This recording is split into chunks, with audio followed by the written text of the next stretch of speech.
It's funny how life can take you by surprise, even when you think you've seen it all. At my age, you'd think I'd be used to the ups and downs, the twists and turns. But the truth is, it's never quite what you expect. I've lived a long, full life, and a good portion of it has been spent running a family business. My father built it from the ground up, and I took it over after he passed. It became my legacy, something I worked hard for every single day. But lately, I'd been feeling that familiar weight of time creeping up on me. I wasn't getting any younger, and my health had started to show it. What I hadn't expected, though, was for that creeping sense of decline to lead to something much more sinister than I could have ever imagined. I had been in and out of the hospital for the past few months. Nothing too dramatic, just the usual signs of age catching up with me. A couple of heart procedures, some tests here and there, a few things that weren't as bad as they sounded, but still required my attention. I wasn't ready to hand over the reins of the company yet, but I knew it was coming. My body was giving me signals that I couldn't ignore, and deep down, I knew I had to prepare for what was ahead. The thought of transitioning out of the business was terrifying, but at the same time, I couldn't ignore the fact that I'd been working myself into the ground for years. Maybe it was time. Maybe it was Jake's time. Now, I should tell you a little about Jake. He's my stepson, married to my daughter, and he's been hanging around the family business for as long as I can remember. At first, I wasn't sure what to make of him. He's always been eager, always talking about his big ideas for the company. I've watched him grow from a kid who couldn't even tie his shoes properly into a man who thought he had all the answers. I can't say I didn't admire his drive, but something about him always rubbed me the wrong way. He never seemed to understand the importance of hard work, the sacrifices that went into running a company like ours. He thought he could waltz in, take over, and everything would just fall into place. That kind of arrogance, especially in someone so young, bothered me. I wanted him to understand what leadership really meant before I passed on the keys to the kingdom. So there I was lying in bed one morning, still recovering from yet another hospital stay. My body was drained and my mind was foggy. I had a stack of papers to go through, things that needed to be signed, but the pills they'd given me were making it hard to focus. I had my nurse, a kind woman who'd been taking care of me for weeks, check in on me every so often. My wife, bless her heart, was busy with work, and I tried to assure her I was fine. The reality was, though, I was anything but fine. I had an uncomfortable sense of time running out, and I didn't know if I was prepared for the next chapter. I don't know how it happened, but as I reached for my bottle of medication, something caught my eye. Tucked neatly inside the bottle, almost as if it had been placed there on purpose, was a folded piece of paper. It was a small note, the edges worn from being folded over so many times. I didn't think much of it at first. I assumed it was some sort of instruction from the nurse or a message from my wife, but when I unfolded it, I froze. The handwriting was unmistakable. It was Jake's. My stepson had written me a note, but not just any note. It read, "Give these pills to the old fart. Tomorrow, I'll be the new CEO." The words hit me like a ton of bricks. I couldn't believe it. There it was in black and white. Jake had planned this. He wasn't just waiting for me to hand over the business. He was actively scheming behind my back, thinking I wouldn't notice, thinking I wouldn't care. It was one thing to want the company, but this was betrayal. At first, I just sat there, staring at the note, unable to process it. How could he do this? How could my own stepson, someone I had watched grow up, write something so cold, so calculated? I'd always known he had an ambition to take over the company, but this was different. This was a deliberate attempt to sabotage me, to play me like a fool. The fact that he'd slipped the note into my medication bottle at a time when I was already vulnerable and sick made it even worse. It wasn't just about power. It was about disrespect. He didn't think I was capable of seeing through his little scheme. It made me sick to my stomach, and I couldn't shake the feeling that I had underestimated him. For a long time, I just sat there, turning the note over and over in my hands. It was clear Jake didn't think much of me, and that hurt more than I care to admit. But more than that, it made me question everything. Had I been blind to the way he had been working behind the scenes? Had I been so focused on my health, so caught up in the fear of getting older, that I didn't see the real threat standing right in front of me? The note made me realize that Jake wasn't interested in learning, in proving himself. He wasn't ready for the responsibility of running the business. He just wanted the title, the power, the recognition. And he was willing to go to any lengths to get it, even if it meant manipulating those closest to him. But this wasn't going to be the way it ended. I wasn't just going to let him walk away with the company without understanding what real leadership meant. This was my life's work, and I wasn't going to let some bratty kid think he could just waltz in and take it. I wasn't some old man waiting for death. I was still the one in charge, still the one who had built this from the ground up, and I was going to show him exactly what that meant. Jake had just made a mistake, and he didn't even know it yet. I wasn't going to confront him right away. No, I was going to let him stew in that arrogance of his for a little while longer. I had a plan, one that would make him realize just how serious I was. He thought he could sneak behind my back and take what was mine, but he had no idea what he was about to walk into. In all my years of running the company, I always thought I'd be ready for the moment when it came to pass the torch. I imagined it would be a graceful, well-planned transition, something that would happen on my terms, at a time when I could step back with pride and watch the next generation take over.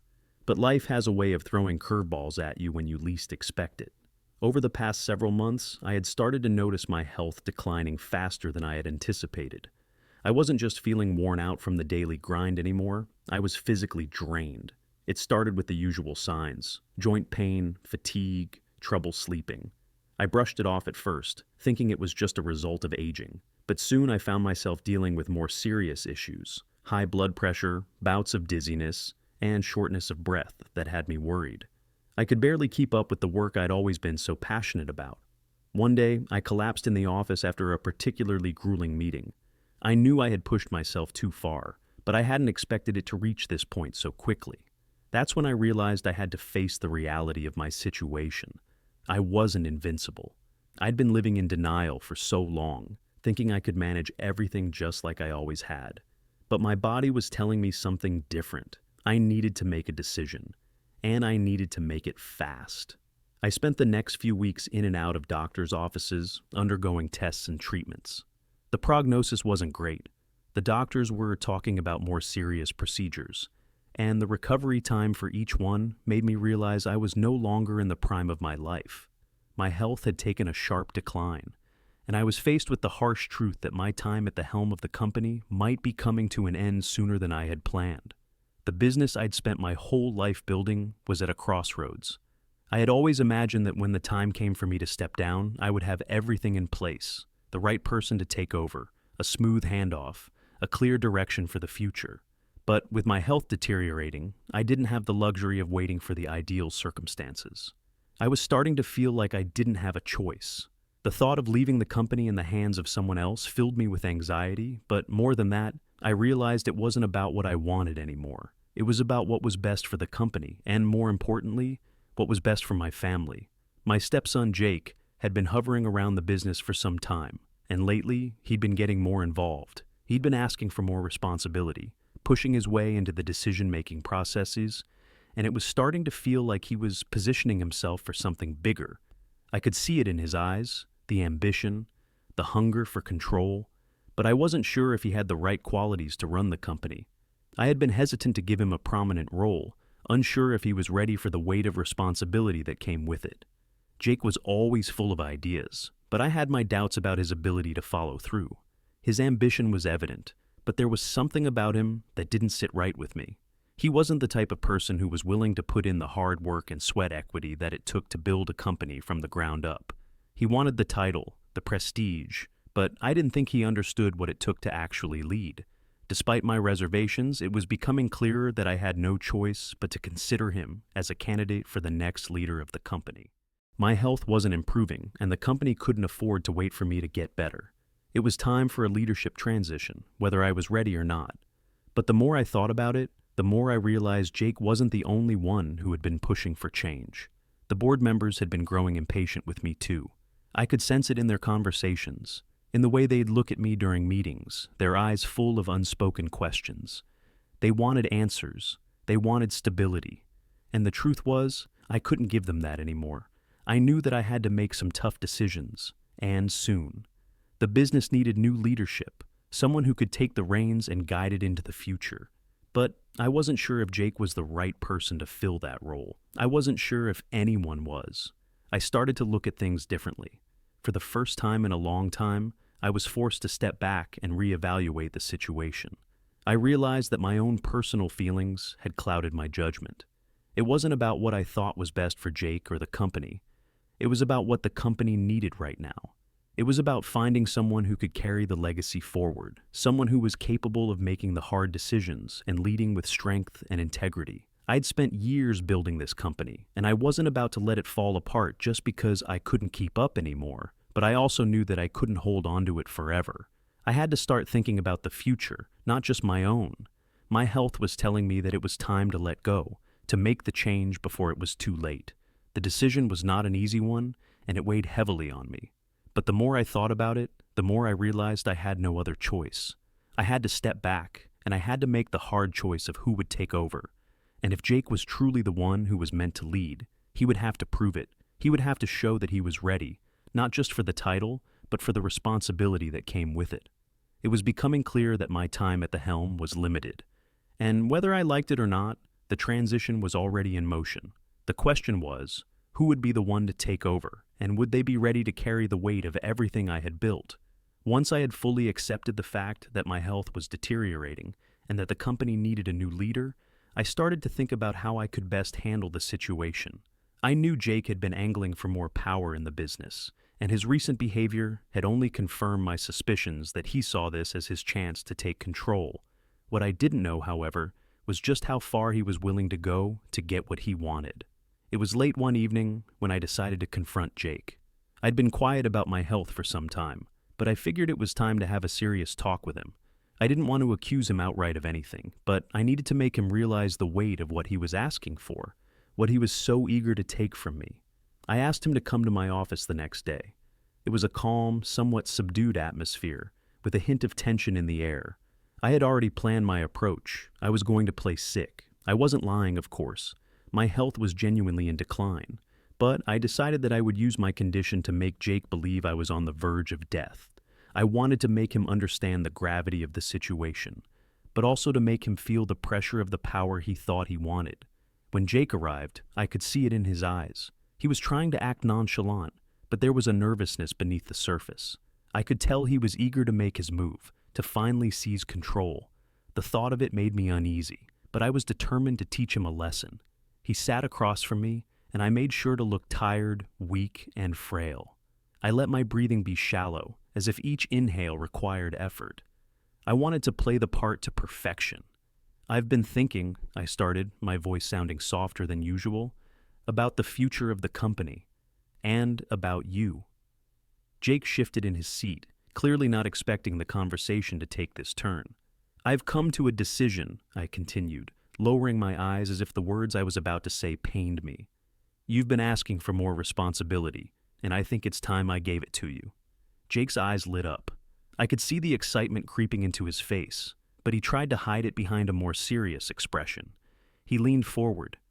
Dad, you don't need to do this. No, Jake, I interrupted, holding up a hand to stop him. It's time. I'm not getting any younger, and my health is... Well, I think you can see that.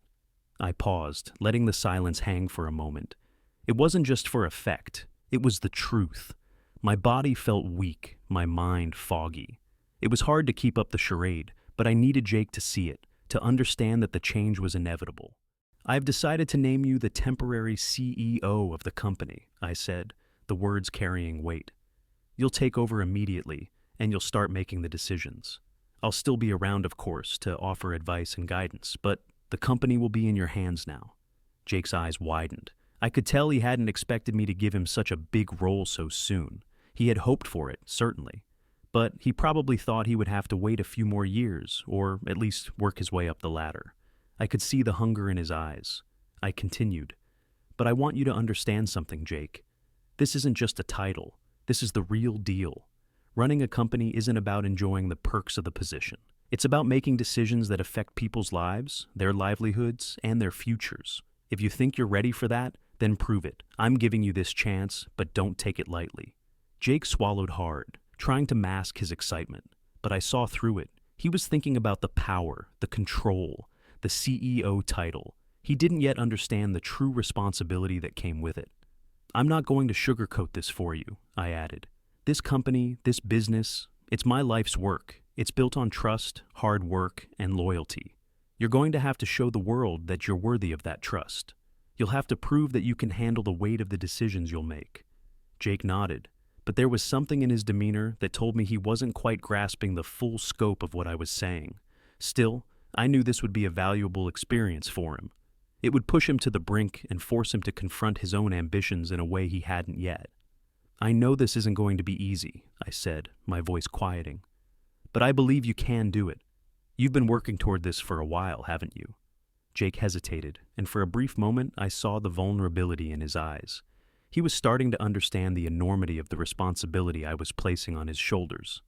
"I'll do my best, Dad," he finally said, his voice low and serious. I nodded, but there was a part of me that wasn't entirely convinced. I still didn't know if Jake had the true grit to lead, but I had to make him believe in himself, if only for a little while. He needed to feel the weight of this decision, and he needed to know that it wasn't just a handoff. It was a test.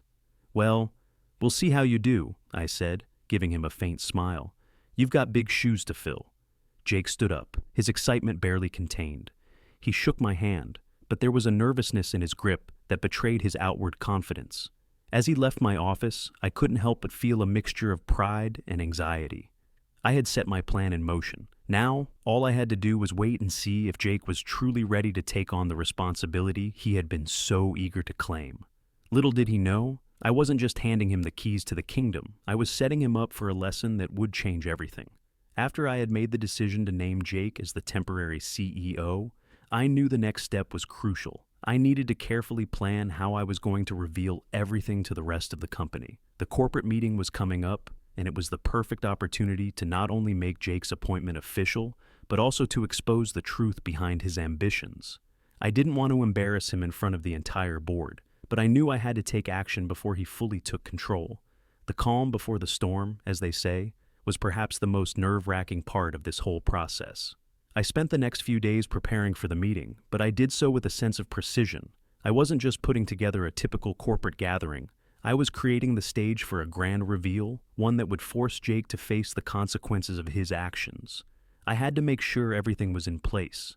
My office became the command center for this covert operation. I was meticulous in my approach. I knew that if anything went wrong, if Jake somehow figured out my plan before the big moment, it could all backfire. I didn't want to rush things, but I also didn't have much time. My health was getting worse and the clock was ticking. I had to act fast. I spent hours with my assistant, going over the details. The agenda for the corporate meeting had already been set, but I decided to add a few things to the schedule to throw Jake off. I wanted him to think that it would be just another routine meeting, where he would sit at the head of the table and get his official introduction as CEO. But I knew I was setting the stage for something much bigger. The tension in the air was palpable, even though it appeared calm on the surface. A big part of my plan was ensuring that Jake wasn't suspicious of anything. He had no idea that the note he had slipped to my nurse would come back to haunt him. He thought he was about to step into the spotlight, taking control of the company like he'd always wanted. But I had other plans. I met with my lawyer to ensure everything was legally sound. It wasn't just about getting the corporate board to approve Jake's promotion. It was about having everything in place for the fallout that would surely follow. I wanted to make sure there were no legal loopholes, no way for Jake to escape responsibility for his actions. This wasn't just a family matter. It was a business matter, and the consequences of his ambition needed to be made clear. As I sat in my office preparing for the meeting, I couldn't help but reflect on how everything had led up to this point. Jake had always been eager, always pushing for more power, more control. But I had underestimated the depths of his ambition. He had shown his true colors with that note, and now it was time for the world to see who he really was. In the days leading up to the meeting, I made sure to keep my interactions with Jake to a minimum. I didn't want him to suspect anything, so I kept up the appearance of being a supportive, albeit sick, father. I played the role perfectly, nodding in approval whenever he talked about his new responsibilities, pretending to trust that he was ready to take the reins of the company. But beneath the surface, I was preparing for what would be a defining moment. The projector was already set up in the conference room, and I had made sure that the staff knew to expect a special announcement. I arranged for the note Jake had given my nurse to be displayed at the perfect moment. It would be projected onto the big screen for all to see, exposing his true intentions in front of the people who would now be looking to him for leadership. I knew this wouldn't be easy. In fact, it might break Jake. But at this point, I had no choice. I had to make him see the consequences of his actions, and I had to do it in front of the people who would be most affected by his behavior. I thought about how Jake would react when the note flashed across the screen, his words turning into a public spectacle. Would he be embarrassed? Would he try to talk his way out of it? I didn't know. But I did know one thing. He had to learn this lesson the hard way. I didn't take pleasure in the thought of humiliating him, but I knew it was the only way to make him truly understand what he had done. I was giving him the responsibility he'd craved, but I was also giving him the weight of his actions. As the corporate meeting drew nearer, I couldn't help but feel a sense of calm. This was the moment I had been building toward, the culmination of everything that had led me to this point.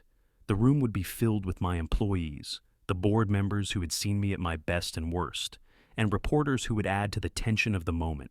Jake would walk into that room thinking it was his time to shine, but he would leave it with a lesson he would never forget. Now, all I had to do was wait. The stage was set. The players were in position.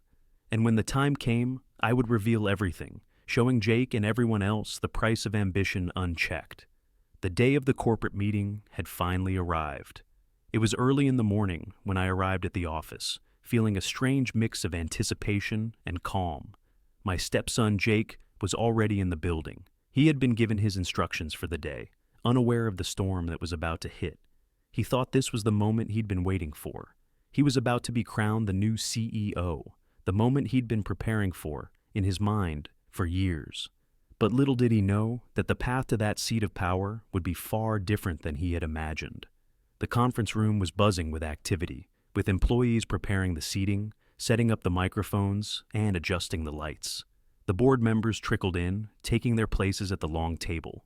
The reporters were gathering in the back of the room, cameras ready to capture the monumental moment. Everything seemed perfectly ordinary, which was exactly what I needed. I wanted Jake to be completely unaware of what was about to unfold.